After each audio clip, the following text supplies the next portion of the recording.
तो दोस्तों आज दिन हो चुका है 16 जनवरी 2022 रविवार का और आज के मुख्य समाचार और बड़ी खबरें आपके लिए हाजिर हैं। मुख्य समाचार में आगे बढ़ने से पहले आइए नजर डालते हैं आज की कुछ महत्वपूर्ण खबरों पर। मोबाइल के रिचार्ज प्लान फिर हो सकते हैं महंगे, इससे जुड़ी आई है बड़ी खबर। देश के सबसे बड़े बैंक यानी कि SBI की तरफ से आई बड़ी खबर। भारतीय स्टेट बैंक ने दी है अपने ग्राहकों को बड़ी खुशखबरी। CBSE ने टर्म 2 के एग्जाम के लिए सैंपल क्वेश्चन पेपर किए जारी, साथ ही एग्जाम से जुड़ी कई और बातें बताई। गूगल क्रोम यूजर के लिए बड़ी खबर। फिलहाल अपडेट ना करें अपना क्रोम ब्राउजर, वरना कंप्यूटर में आ सकता है खतरनाक वायरस जो कि आपकी पूरी फाइलों का एक्सेस हैकरों तक पहुंचा सकता है और इससे हो सकता है आपका भारी नुकसान। चाइनीज मांझे से पतंग उड़ाना हो सकता है बेहद ही खतरनाक। अभी हाल ही में ऐसे मांझे से एक युवती की इतनी गर्दन कट गई कि उसकी मौके पर ही मौत हो गई। इसके लिए मामला कर लिया गया है दर्ज, की जाएगी आगे की कार्रवाई।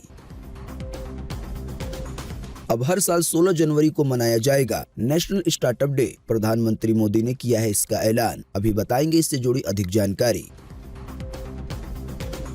देश में लगातार चौथे दिन मिले 2 लाख से ज्यादा नए मरीज कोरोना वायरस के। दिल्ली मुंबई में रोजाना मिलने वाले मामले कम हुए हैं, लेकिन अब देश के दूसरे राज्य जैसे कि उत्तर प्रदेश वगैरह में कोरोना मचा रहा है तबाही। वनडे T20 के बाद विराट कोहली ने टेस्ट मैच की कप्तानी भी छोड़ी। अचानक ऐसा ट्वीट करके लोगों को चौंकाया। तो दोस्तों आज के इस मुख्य समाचार में हम आपको इन्हीं सब और इसी तरह की और भी बड़ी खबरों के बारे में बताने वाले हैं। इसी की वजह से वीडियो को थोड़ा सा भी ना भगाएं और देखिए ध्यान से आखिर तक, ताकि कोई भी जानकारी मिस ना हो। वीडियो में बढ़े आगे इससे पहले बस आपसे एक छोटी सी रिक्वेस्ट है कि वीडियो को लाइक कर दें और शेयर कर दें, क्योंकि आपका लाइक और शेयर करना ही होता है हमारी मेहनत का फल। तो आइए बिना देर किए चलते हैं सीधे आज की पहली बड़ी खबर की तरफ।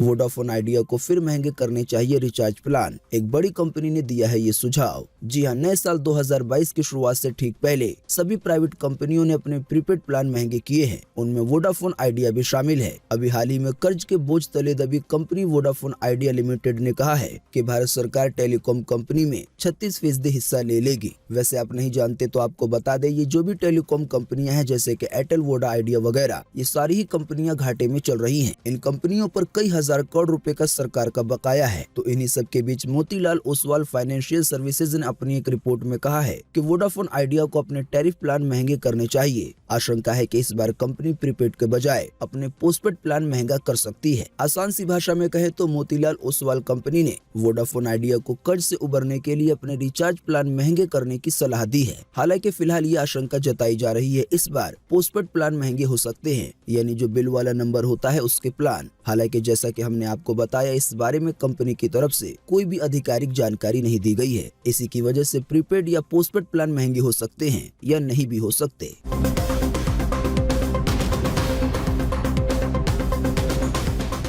SBI ग्राहकों के लिए बड़ी खुशखबरी। पहले से बढ़ गई FD की ब्याज दरें। आइए बताएं ज्यादा जानकारी। जी हां, अगर आपका अकाउंट देश के सबसे बड़े बैंक यानी कि भारतीय स्टेट बैंक में है तो ये खबर आपके लिए किसी खुशखबरी से कम नहीं है। दरअसल SBI ने बीते शनिवार को फिक्स डिपॉजिट यानी कि FD की ब्याज दरों में बढ़ोतरी का ऐलान किया है। आपको बता दें, इसी तरह का ऐलान अभी हाल ही में HDFC बैंक की तरफ से भी किया गया था। SBI की वेबसाइट के मुताबिक बैंक ने 1 साल या इससे ज्यादा और 2 साल के कम अवधि के फिक्स डिपॉजिट पर ब्याज दर को बढ़ाया है। बैंक ने इस अवधि के FD पे ब्याज की दर को 10 बेसिस पॉइंट यानी कि 0.10% तक की बढ़ोतरी की है। बिल्कुल आसान सी भाषा में कहें तो अगर आप SBI बैंक में 1 साल से ज्यादा और 2 साल से कम की FD करवाते हैं तो पहले इस पे 5% का ब्याज मिलता था, लेकिन अब इस ब्याज को बढ़ाकर 5.1% कर दिया गया है। साथ ही जानकारी मिली है कि ये नई दरें 15 जनवरी 2022 से प्रभावी हो गई हैं।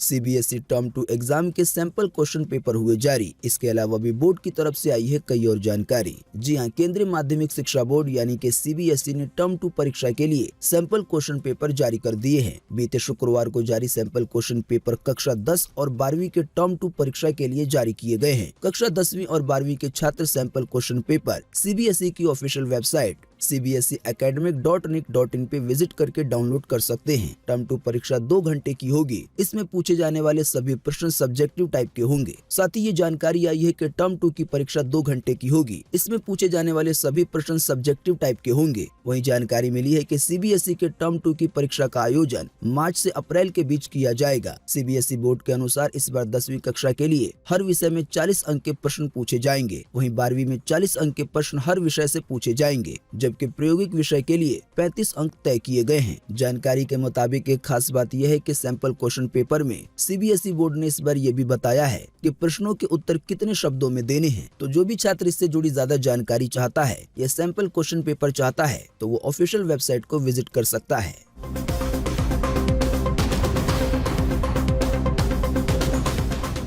गूगल क्रोम यूजर के लिए बड़ी खबर, फिलहाल अपने ब्राउजर को अपडेट ना करें वरना कंप्यूटर में आ सकता है खतरनाक वायरस और फिर आप हो सकते हैं ब्लैकमेलिंग के शिकार। जी हां, जब भी कंप्यूटर, स्मार्टफोन या दूसरे डिवाइस अपडेट होते हैं तो वो पहले से बेहतर हो जाते हैं, यानी उसका सिक्योरिटी लेवल अपडेट होता है, बग को फिक्स कर दिया जाता है। फोन में, कंप्यूटर में अगर कोई वायरस होता है तो अपडेट करने के बाद उससे सुरक्षा मिल जाती है। हालांकि गूगल के क्रोम ब्राउजर का अपडेट लोगों की मुसीबतें बढ़ा रहा है। ये जानकारी फिलहाल के लिए है। जानकारी मिली है फिलहाल क्रोम ब्राउजर को अपडेट करने के बाद सिस्टम में एक रैंसमवेयर आ रहा है जो यूजर के डेटा को नुकसान पहुंचा रहा है। gbhackers.com की रिपोर्ट के मुताबिक गूगल क्रोम और माइक्रोसॉफ्ट के एज के अपडेट के बाद सिस्टम में मैग्नीबर रैंसमवेयर आ रहा है। इसी की वजह से फिलहाल के लिए ये सलाह दी गई है कि अगर आपको क्रोम ब्राउजर में या माइक्रोसॉफ्ट एज ब्राउजर में अपडेट का ऑप्शन मिलता है तो उसे अपडेट ना करें। असल में यूजर अभी जैसे ही क्रोम को अपडेट कर रहे हैं तो इससे जुड़ा एक एक्सटेंशन डाउनलोड हो जाता है जो कि आपके एक्टिव किए बिना ही बैकग्राउंड में एक्टिव रहता है और चुपके आपकी फाइल का बैकअप बनाता रहता है, यानी कि जो फाइलें आपके कंप्यूटर में हैं। बैकअप बनने के बाद फिर इन सभी फाइलों का एक्सेस हैकर को मिल जाता है। जानकारी के मुताबिक फिर इन्हीं फाइलों के दम पर हैकरों की तरफ से यूजर को ब्लैकमेल किया जाता है, उससे फिरौती की रकम मांगी जाती है। तो सावधान रहिए।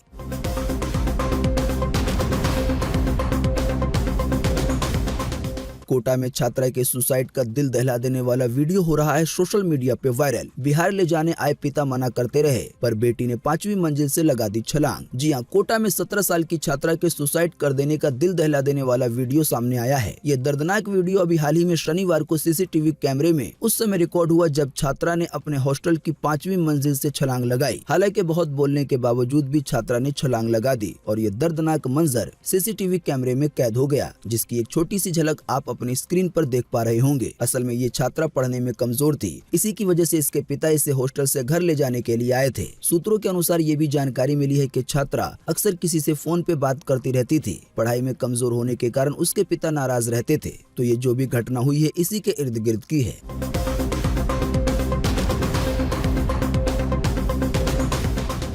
देश के MP के उज्जैन में चाइनीज मांझे ने काटा गला। स्कूटर से जाते समय युवती की गर्दन मांझे में उलझी, वो तड़पती रही, लोग तमाशा देखते रहे, फिर मौके पे ही हो गई मौत। जी हां, देश के मध्य प्रदेश के उज्जैन में 20 साल की छात्रा की जान चाइनीज मांझे ने ले ली है। जानकारी के मुताबिक लड़की अपनी ममेरी बहन को साथ लेकर स्कूटर से जा रही थी। 0 पॉइंट ब्रिज पर उसकी गर्दन में मांझा उलझ गया और उसका गला कट गया। यानी कि फिलहाल जो चाइनीज मांझे आ रहे हैं वो किसी चाकू से कम नहीं है। गला कटने की वजह से उसकी मौके पर ही मौत हो गई। आप सोच सकते हैं कि मांझा कितना ज्यादा खतरनाक होगा। फिलहाल जानकारी है कि पुलिस ने इस घटना में केस दर्ज कर लिया है। लड़की के साथ में जो बहन बैठी थी उसको भी कुछ चोटें आई हैं। बहन का कहना है कि हादसे के बाद नेहा मौके पर काफी देर तक तड़पती रही पर उसकी किसी ने मदद नहीं की। हालांकि इस दौरान खून भी काफी तेजी से फैल रहा था। फिर थोड़ी देर के बाद एक रविंद्र नाम के एडवोकेट आए जिन्होंने उसे अस्पताल पहुंचाया, लेकिन तब तक काफी देर हो चुकी थी।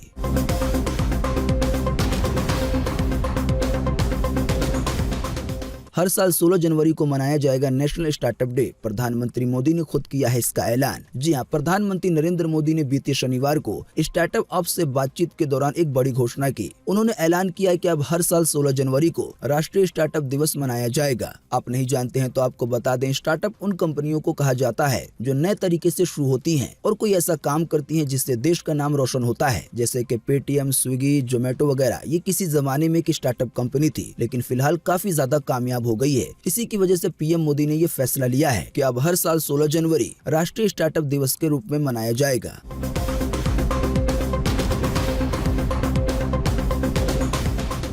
देश में लगातार चौथे दिन मिले 2 लाख से ज्यादा नए केस कोरोना वायरस के। एक्टिव केसों की संख्या हुई 15 लाख के पार। जी हां, देश में बीते शनिवार को भी 2 लाख से ज्यादा नए मामले दर्ज किए गए हैं। जानकारी के मुताबिक बीते रोज लगभग 24 घंटे में 2,03,689 नए मामले सामने आए हैं, यानी कि इतने नए मरीज मिले हैं। हालांकि अच्छी बात ये रही कि इसी दौरान 81,512 लोग ठीक भी हुए हैं। साथ ही में 261 लोगों की जान भी गई है। इतनी बड़ी संख्या में नए मामलों के आने की वजह से अब एक्टिव केसों की संख्या, यानी कि जिन मरीजों का इलाज चल रहा है, उनकी संख्या 15 लाख के आंकड़े को पार कर गई है। वैसे आपको बता दें, बीते रोज के मामलों में राजधानी दिल्ली और मुंबई को थोड़ी सी राहत मिली है, यानी कि नए आने वाले रोजाना के मामले थोड़े कम हुए हैं। लेकिन दूसरी तरफ जो देश के दूसरे राज्य हैं, वहाँ पे कोरोना के मामले काफी तेजी से बढ़ रहे हैं। इसकी ज्यादा जानकारी देखें अगली खबर में।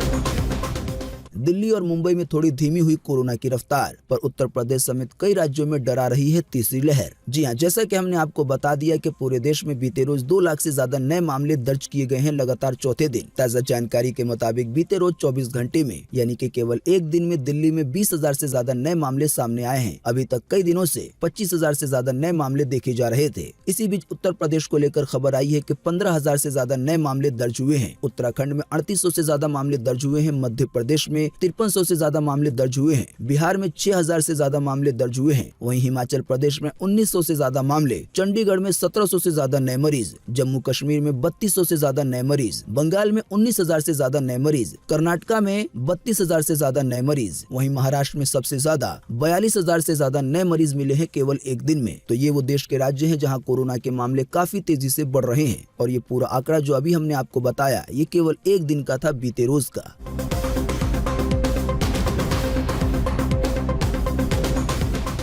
चुनाव के प्रचार पे लॉकडाउन रहेगा जारी, यानी कि राजनीतिक पार्टियां रैलियां वगैरह नहीं निकाल सकती। इस बैन को चुनाव आयोग ने 7 दिन के लिए और बढ़ाया। जी हां, 5 राज्यों में होने वाले विधानसभा चुनाव में प्रचार में ढील दी जानी चाहिए या नहीं, इस पर चुनाव आयोग की समीक्षा, यानी कि बैठक के बाद नतीजा आ गया है। कोरोना के बढ़ते मामलों को देखकर चुनाव आयोग ने ये फैसला किया है कि रैलियों पे जो रोक लगाई गई है, उसे 22 जनवरी तक के लिए बढ़ाया जाए। हालांकि इसके साथ ही पार्टियों को इंडोर मीटिंग, यानी कि घर के अंदर या किसी हॉल के अंदर 300 लोगों के साथ, या जो हॉल की क्षमता है उसके 50% लोगों के साथ बैठक वगैरह करने की अनुमति दे दी गई है। लेकिन फिलहाल राजनीतिक पार्टियां किसी भी तरह की रैलियां वगैरह नहीं निकाल सकेंगी और न ही कोई जनसभा कर सकेंगी। आपको बता दें, ये फैसला इसलिए लिया गया है क्योंकि केवल 6 दिन में उत्तर प्रदेश में 150% के हिसाब से मामले बढ़े हैं कोरोना के। इसी तरह से पंजाब में 112% के हिसाब से मामले बढ़े हैं।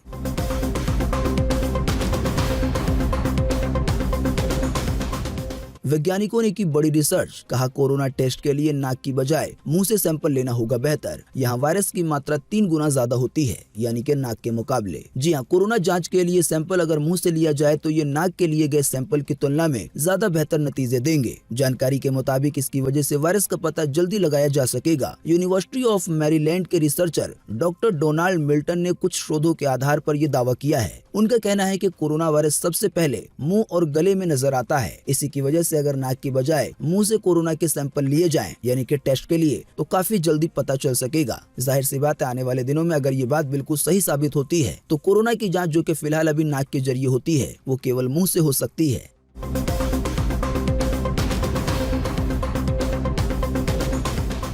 भारत का जीत के साथ हुआ आगाज, दक्षिण अफ्रीका को बीते रोज के मैच में 45 रन से हराया। जी हां, भारत ने 2022 अंडर 19 विश्व कप का आगाज जीत के साथ किया है। गयाना के प्रोविडेंस स्टेडियम में खेले गए टूर्नामेंट के अपने पहले मैच में टीम इंडिया ने दक्षिण अफ्रीका को 45 रन से हरा दिया। टॉस हारकर पहले बल्लेबाजी करते हुए भारतीय टीम ने 40 ओवर 5 बॉल में 232 रन बनाए। हालांकि इसके जवाब में दक्षिण अफ्रीका की टीम 45 ओवर 4 बॉल में केवल 187 रन बना सकी, यानी कि पूरी टीम ऑल आउट हो गई। क्रिकेट की जगत से जुड़ी देखें एक बड़ी खबर अगली खबर में।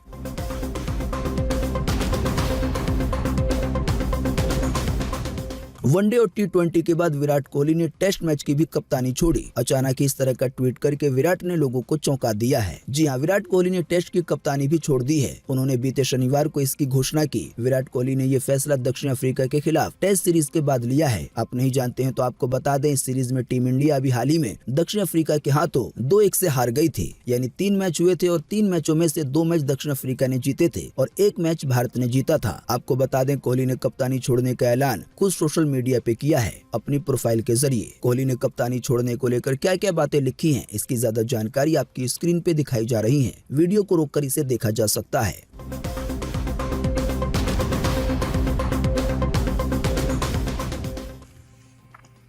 ई कॉमर्स और डिलीवरी सेवा वालों के लिए ई वाहन यानी कि इलेक्ट्रिक वाहन होंगे अनिवार्य। यह है दिल्ली सरकार की एग्रीगेटर नीति। जी हां, दिल्ली में अब राइड एग्रीगेटर्स यानी कि ई कॉमर्स और अन्य डिलीवरी सेवा कंपनियों को अपने वाहनों के नए बेड़े में अनिवार्य रूप से इलेक्ट्रिक वाहनों को शामिल करना होगा। यानी कि दिल्ली में ऐसे कंपनियों के लिए ये नियम बनाया जा रहा है, जैसे कि अमेजोन के लिए, स्विगी के लिए या इस तरह की जो भी कंपनियां हैं, तो उन्हें अब 1% के हिसाब से इलेक्ट्रिक व्हीकलों को इस्तेमाल करना होगा, यानी वो गाड़ियां जो बिजली से चार्ज होकर चलती हैं। जानकारी के मुताबिक इस नए नियम पे जनता भी अपनी राय दे सकते हैं। इसके लिए 60 दिनों का समय दिया गया है। पर्यावरण मंत्री गोपाल राय के मुताबिक एग्रीगेटर और डिलीवरी कंपनियों को अगले 3 महीने में सभी 2 पहिए वाहनों में से 10% वाहन ऐसे रखने होंगे जो कि इलेक्ट्रिक हो, और सभी नए 4 पहिए वाहनों में अगले 3 महीने के अंदर 5% ऐसे वाहन होने चाहिए जो कि इलेक्ट्रिक हो। साथ ही आने वाले 2023 तक ये संख्या 50% हो जानी चाहिए। आसान सी भाषा में समझाने के लिए कहें, अगर अमेजोन के पास डिलीवरी करवाने के लिए 100 बाइक है तो उसमें से 50 बाइक इलेक्ट्रिक होनी चाहिए। ये 2023 तक करना है। और 4 पहिया वाहन के लिए ये फैसला लिया गया है कि 25% वाहन 2023 तक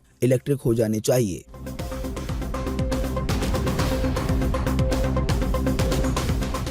पेट्रोल वाली बाइक को बना सकते हैं इलेक्ट्रिक, यानी कि पेट्रोल के भराने से मिल जाएगा छुटकारा, लेकिन पेट्रोल बाइक को इलेक्ट्रिक में कन्वर्ट कराने में लगते हैं ज्यादा पैसे। आइए बताएं इससे जुड़ी ज्यादा जानकारी। जी हाँ, जैसा कि हम सब जानते हैं कि अभी पेट्रोल कितना ज्यादा महंगा हो गया है। इसकी वजह से आम जनता को तो काफी दिक्कत झेलनी पड़ रही है, खास करके 2 पहिया वाहनों को या उन लोगों को जो अपनी कारों को सीएनजी पे चलाते हैं और फिलहाल उन्हें पेट्रोल पे चलाना पड़ रहा है। जानकारी के मुताबिक 2 व्हीलर को इलेक्ट्रिक में कन्वर्ट कराने के लिए कई ऐसी कंपनियां हैं जो कि आपकी मदद कर सकती है, जैसे कि बाउंस, जोइंक, गोगो A1। जानकारी के मुताबिक जो इलेक्ट्रिक किट आरटीओ से अप्रूव हो, जिसे आप अपनी बाइक में लगा सकते हैं, तो उसकी कम से कम कीमत 25,000 रुपए से ज्यादा होगी। असल में सबसे ज्यादा खर्च आता है बैटरी में। आसान सी भाषा में कहें तो अगर आप अपनी किसी बाइक को पेट्रोल से इलेक्ट्रिक में कन्वर्ट कराना चाहते हैं तो आपको 30, 35 या 40,000 रुपए तक खर्च करने पड़ेंगे। हालांकि इसके बाद आपको ये फायदा होगा कि आप सिंगल चार्ज में अपनी बाइक को लगभग 150 किलोमीटर तक चला सकेंगे और इसका खर्च बहुत मामूली सा आएगा।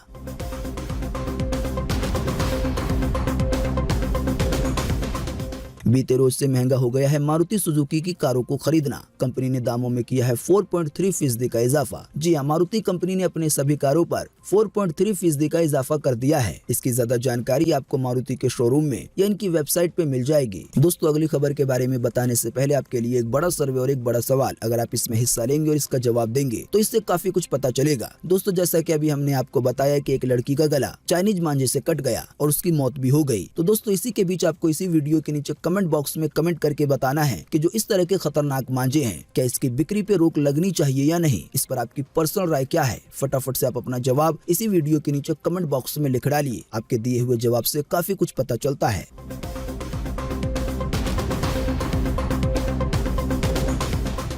आज 16 जनवरी को पूरे देश में ये रहेगा मौसम का हाल। मौसम विभाग ने जारी किया है मौसम का पूर्वानुमान। जी हां, मौसम विभाग के अनुसार अगले 24 घंटे के दौरान यानी कि आज 16 जनवरी को गंगी पश्चिम बंगाल में, मणिपुर में, मिजोरम में, अरुणाचल प्रदेश के त्रिपुरा भागों में और तटीय उड़ीसा में हल्की से मध्यम बारिश की संभावना है। इसके अलावा आंतरिक उड़ीसा में, छत्तीसगढ़ में, तटीय आंध्र प्रदेश के कुछ हिस्सों में, तमिलनाडु के अलग अलग हिस्सों में हल्की बारिश आज हो सकती है। इसके अलावा गिलगित बल्टिस्तान में, मुजफ्फराबाद में, जम्मू कश्मीर के भी ऊपरी इलाकों में हल्की बारिश की संभावना जताई गई है। इसके अलावा पंजाब में, हरियाणा में, उत्तरी राजस्थान में, साथ ही दिल्ली में, उत्तर प्रदेश में, बिहार में, इसके अलावा उत्तर पूर्व भारत में मध्यम से घने कोहरे की छाने की संभावना है। आज के लिए मौसम की ये जानकारी थी स्काईमेट वेदर की तरफ से।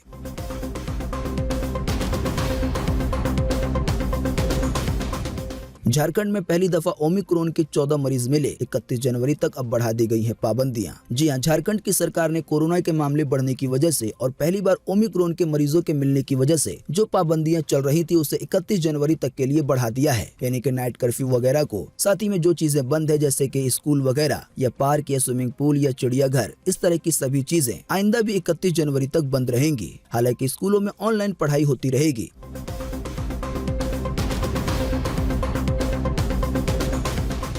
लगातार 46 दिनों से पेट्रोल डीजल के दाम है जस के तस, यानी कि नहीं हुई है कोई बढ़ोतरी। जी हां, लगातार 46 दिनों से पेट्रोल के दामों में कोई भी कमी या बेसी नहीं की गई है। फिलहाल आपको 1 लीटर पेट्रोल राजधानी दिल्ली में 95 रुपए 41 पैसे का मिलेगा, तो वहीं आपको 1 लीटर डीजल 86 रुपए 67 पैसे का मिलेगा राजधानी दिल्ली में। मुंबई, कोलकाता, चेन्नई के ताजा दाम आपकी स्क्रीन पर है, वीडियो को रोककर इसे देखा जा सकता है। तो दोस्तों, आज 16 जनवरी 2022 के यही मुख्य समाचार और बड़ी खबरें थी। उम्मीद करते हैं इससे आपको काफी कुछ जानकारी मिली होगी। हम बस इसके बदले में आपसे इतना ही चाहते हैं कि आप इस वीडियो को लाइक करें और शेयर करें, क्योंकि आपका लाइक और शेयर करना ही होता है हमारी मेहनत का फल। वीडियो देखने के लिए आपका बहुत बहुत धन्यवाद। Thanks for watching.